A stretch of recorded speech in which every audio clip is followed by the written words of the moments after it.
എല്ലാവർക്കും നമസ്കാരം. പുതിയൊരു വീഡിയോയിലേക്ക് സ്വാഗതം. വളരെ ഗുരുതരമായ കാര്യമാണ് കഴിഞ്ഞ ദിവസം റിസർവ് ബാങ്കിൻ്റെ കൊച്ചി ഓഫീസിൽ വെച്ച് നടന്നത്. അവിടുത്തെ എംപ്ലോയീസ് വുമൻസ് ഡേയുമായി ബന്ധപ്പെട്ട് നടത്തിയ ഒരു പരിപാടിയിൽ ഉദ്ഘാടനം ചെയ്തത് കെ ഷാഹിന എന്ന് പറയുന്ന മാധ്യമപ്രവർത്തകയായിരുന്നു. ആരാണ് കെ ഷാഹിന? കെ ഷാഹിന ബാംഗ്ലൂർ സ്ഫോടന കേസിൽ അബ്ദുൾ നാസർ മദനുമായിട്ട് കൂട്ടുപ്രതിയാണ്. അതായത് ബാംഗ്ലൂർ NIA കോടതിയിൽ വിചാരണ നേരിട്ടുകൊണ്ടിരിക്കുന്ന ഒരു വ്യക്തിയാണ് ഈ കെ ഷാഹിന. അപ്പോൾ ഈ കെ ഷാഹിനക്ക് UAPA ചുമത്തിയിട്ടുണ്ടായിരുന്നു. അങ്ങനെ തീവ്രവാദ ബന്ധമായി ബന്ധപ്പെട്ട് UAPA ചുമത്തിയൊരു വ്യക്തി എങ്ങനെ ഈ റിസർവ് ബാങ്കിൻ്റെ എംപ്ലോയീസ് നടത്തിയ പരിപാടി ഉദ്ഘാടനം ചെയ്തു. അപ്പോൾ ഈ പരിപാടി കണ്ടല്ലോ, സാധാരണ സെൻട്രൽ ഗവൺമെൻറ് എല്ലാ പരിപാടി ഇത്തരത്തിലെ പരിപാടികളൊക്കെ നിലവിളക്ക് കൊളുത്തിയിട്ടാണ് ഉദ്ഘാടനം ചെയ്യുക. അപ്പോൾ ഈ പരിപാടിയിൽ കേക്ക് മുറിച്ചാണ് ഉദ്ഘാടനം ചെയ്തത്. എന്തുകൊണ്ട് കേക്ക് മുറിച്ചു? അതായത് കെ ഷാഹിന് ബേസിക്കലി ഒരു മുസ്ലിമാണ്. അപ്പോൾ ഇവർക്ക് ഇത്തരത്തിലുള്ള നിലവിളക്ക് കൊളുത്തുന്ന ഈ പരിപാടികൾക്കൊന്നും എന്താ ഹറാമാണ്. അത് കാരണമാണ് കേക്ക് മുറിച്ച് എന്താ പറയുക പരിപാടി ഉദ്ഘാടനം ചെയ്തത്. അതിന് വളരെ ഒരു ഗുരുതരമായ കാര്യമാണ്. അതായത് ഇത്തരത്തിലുള്ള തീവ്രവാദ ആശയം, അതായത് തീവ്രവാദ ബന്ധം ആരോപിച്ച് NIA കോടതിയിൽ, അതാണ് NIA കോടതിയിൽ വിചാരണ നേരിടുന്ന ഒരാൾ ഈ റിസർവ് ബാങ്കിൻ്റെ പരിപാടി ഉദ്ഘാടനം ചെയ്തു. ഒന്ന് ആലോചിച്ച് നോക്കി. ഇന്ത്യയുടെ സമ്പദ് വ്യവസ്ഥ നിയന്ത്രിക്കുന്നത് ശരിക്കും ബാങ്കുകളാണ്. അതിന് ബേസ് ചെയ്തിട്ട് ഇന്ത്യയുടെ സമ്പദ് വ്യവസ്ഥ മുന്നോട്ട് പോകുന്നത്. അപ്പോൾ അതിൻ്റെയൊക്കെ ഒരു ഹയർ അതോറിറ്റിയാണ് ഈ റിസർവ് ബാങ്ക്. അപ്പോൾ അത്തരത്തിൽ ഇവിടെയും പച്ചവെളിച്ചം കയറി പറ്റുമെന്നാണ് ഇപ്പോൾ സംശയം ഉയരുന്നത്.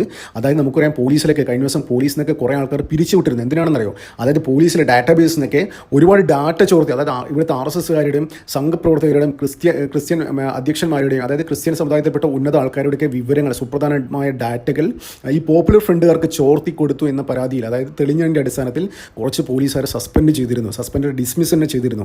അപ്പോൾ അങ്ങനെയൊക്കെ നിലനിൽക്കും. നമുക്കറിയാം, ആ പോപ്പുലർ ഫ്രണ്ട് നിരോധനത്തിന് മുന്നേ അവിടെ നേതാക്കന്മാർ വിളിച്ചു പറയുന്നത് കേട്ടില്ലേ? അതായത് RSSകാരാ, നിങ്ങളുടെ വീട്ടിലേക്ക് വഴിയറിയാം, നിങ്ങളുടെ കൊച്ചെവിടെ പഠിക്കുന്നറിയാം, നിങ്ങളുടെ ഭാര്യ എവിടെ ജോലി ചെയ്യുന്നറിയാം, നിങ്ങളുടെ അപ്പൂപ്പൻ എവിടെ ജോലി ചെയ്യുന്നറിയാം. ഇതൊക്കെ ഇങ്ങനെയുള്ള കാര്യങ്ങളൊക്കെ എന്തുകൊണ്ടാണ് വിളിച്ചു പറഞ്ഞത്? ഇത്തരം ഡാറ്റകൾ, അതായത് സർക്കാരിൻ്റെ, അതായത് രഹസ്യമായ ഡാറ്റാബേസിൽ നിന്ന് അടിച്ചെടുത്തുകൊണ്ട് പോപ്പുലർ ഫ്രണ്ടുകാർക്ക് കൊടുത്തു പോലീസിലെ എന്താ പറയുക പച്ചവെളിച്ചം.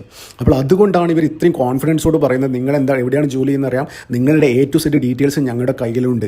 അപ്പോൾ ആ പച്ചവെളിച്ചം, അതുപോലുള്ള പച്ചവെളിച്ചം ഇപ്പോൾ റിസർവ് ബാങ്കിലും എത്തിയോ എന്നാണ് സംശയം. അപ്പോൾ ഇതുമായി ബന്ധപ്പെട്ട് റിസർവ് ബാങ്ക് ഗവർണർ സഞ്ജയ് മൽഹോത്രക്ക് ഒരുപാട് പരാതികൾ ഇപ്പോൾ ഓൾറെഡി ലഭിച്ചിട്ടുണ്ട്. കേരളത്തിൽ നിന്ന് ഒരുപാട് പരാതികൾ അയച്ചിട്ടുണ്ട്. കേരളത്തിന് പുറത്തുനിന്നും, പ്രത്യേകിച്ച് UP പോലുള്ള സംസ്ഥാനത്ത് പോലും ഈ വാർത്ത റിപ്പോർട്ട് ചെയ്തു. അവിടുന്ന് കുറച്ച് ആൾക്കാർ റിസർവ് ബാങ്ക് ഗവർണർ സഞ്ജയ് മൽഹോത്രക്ക് പരാതി അയച്ചിട്ടുണ്ട്. ഇത് വിശദമായി അന്വേഷിക്കണം, NIA അന്വേഷിക്കണം. അതായത് UAPA ചുമത്തി, അതായത് NIA കോടതി വിചാരണ നേരിടുന്ന ഒരു വ്യക്തി എങ്ങനെ ഇതിനകത്ത് ഉദ്ഘാടനം ചെയ്തു? അപ്പോൾ ആരാണ് ഈ വ്യക്തിയെ ക്ഷണിച്ചത്? ഈ പരിപാടി ഉദ്ഘാടനം ചെയ്യാൻ ഒരാൾ ക്ഷണിക്കണമല്ലോ. സാധാരണ ഒരു ഓഫീസ്, ഒരു യൂണിറ്റ് ഉണ്ടാകുമ്പോൾ അതിന് ടോപ്പിലിരിക്കുന്ന, ആ ബ്രാഞ്ചിൽ ടോപ്പിലിരിക്കുന്ന ഒരാളായിരിക്കും വിളിക്കുക, ഡിസൈഡ് ചെയ്യുക ആര് കൊണ്ടുവരണം, ഈ പരിപാടിക്ക് ആര് ഉദ്ഘാടനം ചെയ്യണമെന്നൊക്കെ അവരായിരിക്കും ഡിസൈഡ് ചെയ്യുക. അപ്പോൾ ഇത്തരത്തിൽ റിസർവ് ബാങ്കിൻ്റെ കൊച്ചി യൂണിറ്റ് നിയന്ത്രിക്കുന്നത് പോപ്പുലർ ഫ്രണ്ടുകാരാണോ എന്ന് സംശയം ഉന്നയിച്ചിരിക്കുകയാണ്. ഈ പച്ച വെളിച്ചം, ഈ എന്താ പറയുക, നേരത്തെ പറഞ്ഞ മാതിരി ഇന്ത്യയുടെ സമ്പദ് വ്യവസ്ഥ നിയന്ത്രിക്കുന്ന ബാങ്കുകളാണ്. ആ ബാങ്കുകളിലേക്ക് എന്താ പറയുക, ഒരു ഹയർ അതോറിറ്റി, റെഗുലേറ്ററി ബോർഡാണ് റിസർവ് ബാങ്ക്. അപ്പോൾ ഇത്തരത്തിലുള്ള സ്ഥാപനത്തിൽ ഇങ്ങനെ പോപ്പുലർ ഫണ്ടുകാർ കയറി പറ്റുമെന്ന് സംശയിക്കേണ്ടിയിരിക്കുന്നു. അങ്ങനെയാണെങ്കിൽ ഈ പച്ചവെളിച്ചം പോലീസിൽ ചെയ്തില്ലേ, ഒരുപാട് ആൾക്കാരുടെ വിവരങ്ങൾ ശേഖരിച്ച് പോപ്പുലർ ഫണ്ടിന് കൈമാറിയില്ലേ, അത്തരത്തിലുള്ള കാര്യം ഇവിടെയും നടന്നിട്ടുണ്ടാവില്ലേ? ഇത് നടന്നേക്കില്ലേ ഭാവിയിൽ? അതായത് ഒരു ഓഫീസ്, ഒരു യൂണിറ്റ് മൊത്തം എന്താ പറയണ്ടേ, അതിന് ടോപ്പിലിരിക്കുന്ന ആളെന്നെ എന്താ പറയുക ഇത്തരത്തിലുള്ള ഒരു കാര്യം ചെയ്യുകയാണെങ്കിൽ ഒന്ന് ആലോചിക്കുക. റിസർവ് ബാങ്കിൻ്റെ ഒരുപാട് ഡാറ്റാബേസൊക്കെ ഇവർക്ക് ആക്സസ് ഉണ്ടാവില്ലേ? ആ ഡാറ്റാബേസിനൊക്കെ ഡാറ്റ ചോർത്താൻ പറ്റില്ല ഇവന്മാർക്ക്. അപ്പോൾ അങ്ങനെ സംഭവിച്ചൊന്ന് ആലോചിച്ച് വളരെ ഗുരുതരമായ കാര്യമാണ്. അതായത് റിസർവ് ബാങ്ക് പോലത്തെ സെൻട്രൽ ഗവൺമെൻറ് ഡയറക്റ്റ് ഓപ്പറേറ്റ് ചെയ്യുന്ന ഒരു സംഭവമാണ്.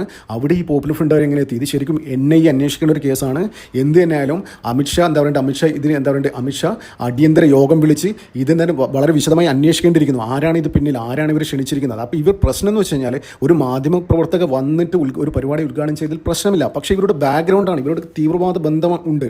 UAPA ചുമത്തിയൊരു വ്യക്തിയാണ്. അതായത് രാജ്യം മൊത്തം എന്താ പറയുക ചർച്ച ചെയ്ത, ഒരുപാട് ഇതുണ്ടാക്കിയ കോയമ്പത്തൂർ സ്ഫോടന കേസിലെ കൂട്ടുപ്രതിയാണ്. അബ്ദുൾ നാസർ മദനിയായിട്ട് കൂട്ടുപ്രതിയാണ്. അപ്പോൾ അത്തരത്തിലുള്ള ഒരാൾ എങ്ങനെ എത്തി?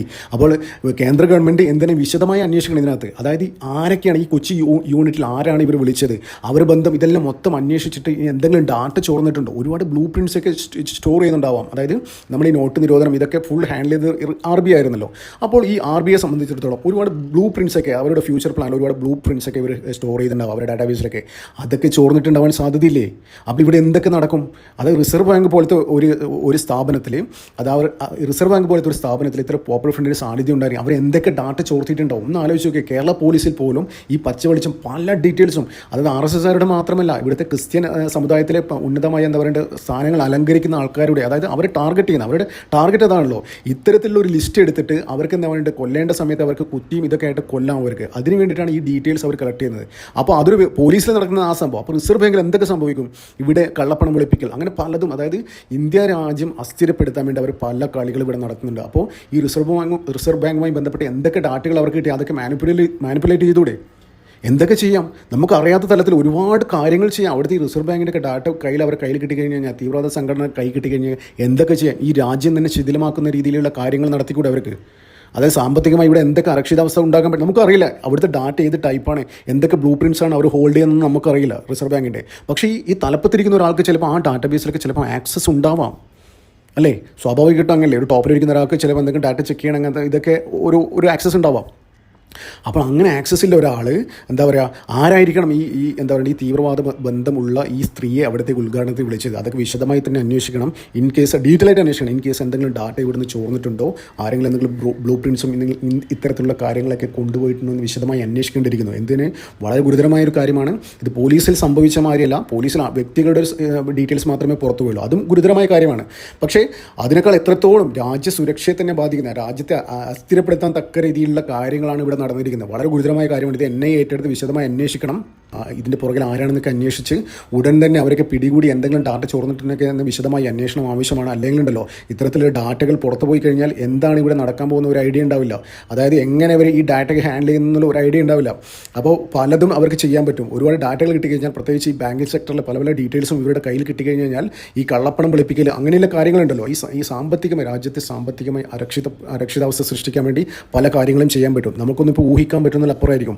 പുതിയ കാര്യങ്ങൾ, പുതിയ സ്കാമുകളൊക്കെ വെളിയിൽ വരുമ്പോൾ മാത്രമേ അറിയൂ ഇതെങ്ങനെ ചെയ്യാൻ പറ്റി. അതായത് സെൻട്രൽ ഗവൺമെൻറ് പോലെ ഇത്ര ഒരുപാട് സെക്യൂരിറ്റി മെഷർമെൻ്റ് ഉള്ള ഒരു സ്ഥലത്ത് ഇത്തരത്തിൽ എന്താ പറയുക ഒരു സംഭവങ്ങൾ അരങ്ങേറിയെന്നൊക്കെ ഓരോരോ സ്കാമുകൾ വരുമ്പോൾ നമുക്ക് അത്ഭുതപ്പെടും. പക്ഷേ ഇത്തരത്തിലുള്ള ഡാറ്റകൾ പുറത്തു പോയി കഴിഞ്ഞാൽ ഈ സ്കാമേഴ്സിനൊക്കെ എന്ത് വേണമെങ്കിൽ ചെയ്യാം. അപ്പോൾ നമുക്ക് അറിയാൻ പറ്റില്ല ഏത് തരത്തിലാണ് ഇവർ ഓപ്പറേറ്റ് ചെയ്യുന്നത്, മാനിപ്പുലേറ്റ് ചെയ്യുന്നത് നമുക്ക് ഒരിക്കലും പറയാൻ പറ്റില്ല. അപ്പോൾ എന്താ പറയേണ്ടത്, പുറത്ത് വരുമ്പോൾ മാത്രമേ പറയൂ അയ്യോ ഇങ്ങനെയൊക്കെ ചെയ്യാൻ പറ്റുമല്ലോ എന്ന് മനസ്സിലാവുന്ന അപ്പോഴായിരിക്കും ഓരോ സ്കാമുകൾ പുറത്ത് വരുമ്പോൾ. അപ്പോൾ ഇതൊക്കെ ഈ ഡാറ്റകളൊക്കെ വെച്ചിട്ട് എന്തൊക്കെ സ്കാമുകൾ നടത്തിയിട്ടുണ്ടോ, ഓൾറെഡി നടത്തിയിട്ടുണ്ടോ, ഡാറ്റകൾ പുറത്തു പോയിട്ടുണ്ടോ എന്നൊക്കെ ശരിക്കും സർക്കാർ എന്താണ് വിശദമായി അന്വേഷിക്കുന്നതിന് വേണം. അതായത് കേരളത്തിൽ എന്ത് നടക്കും കേട്ടോ. അതായത് ഇന്ത്യയെ പലതരത്തിലും അസ്ഥിരപ്പെടുത്താൻ വേണ്ടി ഇവിടുത്തെ ഈ തീവ്രവാദ സംഘടനകൾ പലതും കളിക്കുന്നുണ്ട്. അതായത് അവർക്ക് ഇവിടുത്തെ കലാപം ഉണ്ടാക്കാൻ അങ്ങനെയുള്ള കാര്യങ്ങൾ കോൺഗ്രസ് UPA സർക്കാർ ഭരിക്കുന്ന കാലത്ത് നടത്തിയ ആക്രമണങ്ങൾ അങ്ങനെ, അതായത് എല്ലാ സ്ഥലത്തും ബോംബ് പൊട്ടാറുണ്ടല്ലോ. ഓരോ സ്ഥലത്തും ഓരോ മാസം ഇന്ത്യയിലെ പല സംസ്ഥാനത്തും പല കേന്ദ്രങ്ങളും ബോംബ് പൊട്ടായിരുന്നു. ഇപ്പോൾ അങ്ങനെയില്ല. ശരിക്കും എന്താ പറയുക തീവ്രവാദ ഫണ്ടിങ് ഇവിടേക്കില്ല. ഇവിടുത്തെ ഭീകരവാദ സംഘടനയൊക്കെ നിരോധിച്ചു. അവർക്ക് എന്താ പറയുക ഒറ്റ ഫണ്ട് വരുന്നില്ല. പിന്നെ NGO അങ്ങനെയുള്ള NGOസിനൊക്കെ എന്താ പറയുക ഈ തീവ്രവാദ ഔട്ട്ഫിറ്റിനെ സപ്പോർട്ട് ചെയ്യുന്ന NGOസിനൊക്കെ എന്താ പറയുക ബാൻ ചെയ്തു. അവർക്കിപ്പോൾ പണ്ടത്തെ മാതിരി ഫണ്ട് ഇങ്ങോട്ട് ഇറക്കാൻ പറ്റുന്നില്ല. അപ്പോൾ മൊത്തത്തിൽ പെട്ടിരിക്കുകയാണ് ഇവിടുത്തെ തീവ്രവാദ സംഘടനകളൊക്കെ. അപ്പോൾ അത്തരത്തിലുള്ള എന്താ പറയേണ്ടത് ഒരു രാഷ്ട്രീയ അവസ്ഥയാണ് ഇപ്പോൾ ഇന്ത്യയിലുള്ളത്. അതായത് തീവ്രവാദികൾക്ക് ഒരു രക്ഷയും ഇല്ലാത്ത അവസ്ഥ. അവരെ വരിഞ്ഞു മുറുക്കിയിരിക്കുകയാണ് കേന്ദ്ര സർക്കാർ. അപ്പോൾ ഇത്തരത്തിൽ റിസർവ് ബാങ്കിൽ പോലും ഈ ഇത്തരത്തിലെ PFIയുടെ ആൾക്കാരുടെ സാന്നിധ്യം എങ്ങനെ ഉണ്ടായി, അവരെന്തെങ്കിലും എന്താ പറയുക ഇത്തരത്തിൽ ഡാറ്റ മോഷ്ടിച്ചു, എത്ര ഡാറ്റകൾ നഷ്ടപ്പെട്ടോ, ഇത് എന്നൊക്കെ അന്വേഷിക്കണം കേന്ദ്ര സർക്കാർ. അത് ഉടനടി എന്താ പറയുക കേന്ദ്ര സർക്കാർ ചെയ്യുമെന്ന് പ്രതീക്ഷിക്കാം. എന്തായാലും ദേശീയ മാധ്യമങ്ങളൊക്കെ ഇത് വാർത്തയായിട്ടുണ്ട്. കേരളത്തിലധികം മാധ്യമങ്ങൾ അത് റിപ്പോർട്ട് ചെയ്തില്ല. വരും ദിവസങ്ങളിൽ ഇത് വലിയ വാർത്തയാണെന്ന് പ്രതീക്ഷിക്കാം. എന്തായാലും നമുക്ക് കാത്തിരിക്കാം. അതായത് കേന്ദ്ര സർക്കാർ എങ്ങനെയായിരിക്കും ഈ ഒരു നടപടിയോട് പ്രതികരിക്കുക, എന്ത് ആക്ഷനാണ് കേന്ദ്ര സർക്കാർ എടുക്കാൻ പോകുന്നതൊക്കെ നമുക്ക് കാത്തിരിക്കാം. നന്ദി, നമസ്കാരം. മറ്റൊരു വീഡിയോ കാണാം.